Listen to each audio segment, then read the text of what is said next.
종교 개혁의 기반이 된 루터의 중요한 세 가지 발견. 10월 31일은 마틴 루터가 95개 논제를 공개한 지 504주년이 되는 날이다. 루터가 종교 개혁의 기초를 놓을 수 있도록 그가 발견한 것은 정확히 무엇이었을까? 루터는 죽음에 대한 두려움이 지배하는 세상에서 살았다. 로마 가톨릭은 인간의 행위를 통해 복수심에 불타는 하나님을 달랠 수 있다고 가르쳤지만 결국 그 두려움을 더 증가시킬 뿐이었다. 그의 말을 빌리자면 교황 제도 아래서는 죄책감이 우리를 떠날 때까지 수고해야 한다고 들었습니다. 그러나 아무리 수고하여도 그 죄책감은 사라지지 않았다.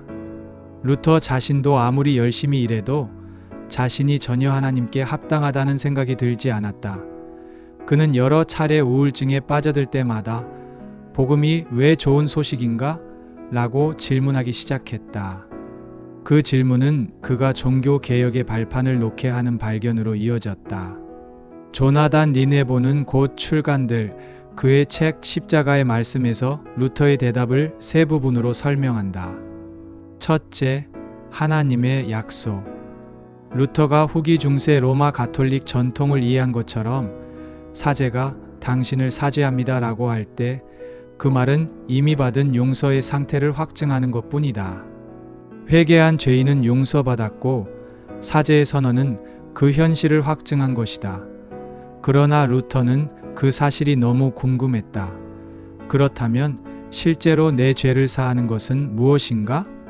루터는 하나님께서 말씀으로 세상을 창조하셨다는 것을 알고 있었다.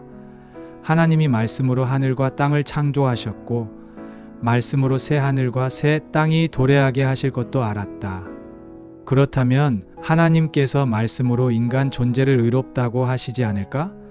우리의 행위로 의를 획득할 수 있는 게 아니라면 하나님께서 의를 약속하시고 그리스도를 통해 이루시겠다고 인간 존재에게 말씀해 주시지 않을까? 물론 그렇게 하신다.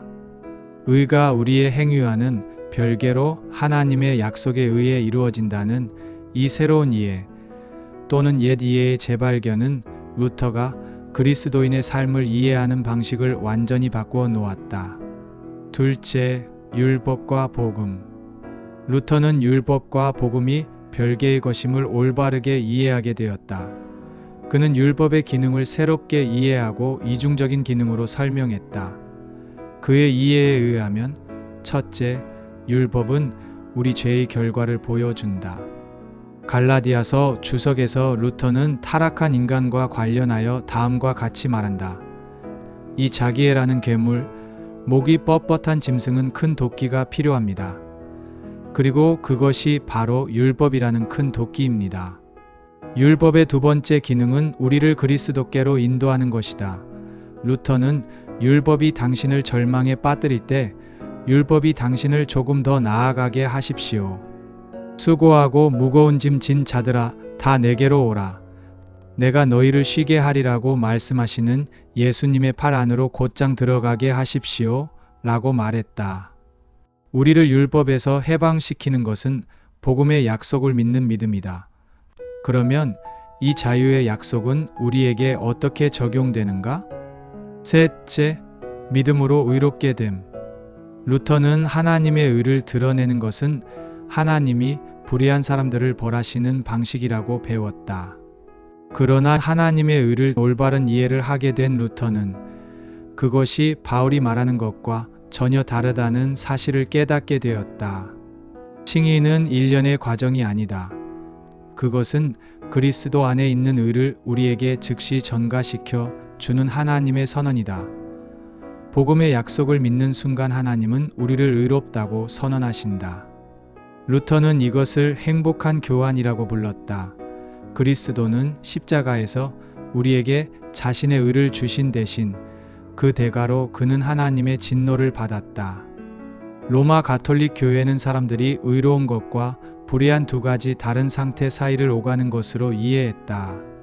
하지만 루터는 이 두 가지 상태가 서로 겹쳐진다고 보았고 그 겹치는 공간에서 크리스천은 의인임과 동시에 죄인으로 살아간다는 것을 알게 되었다. 결과 좋은 소식. 루터는 이러한 발견을 스스로 이렇게 묘사했다.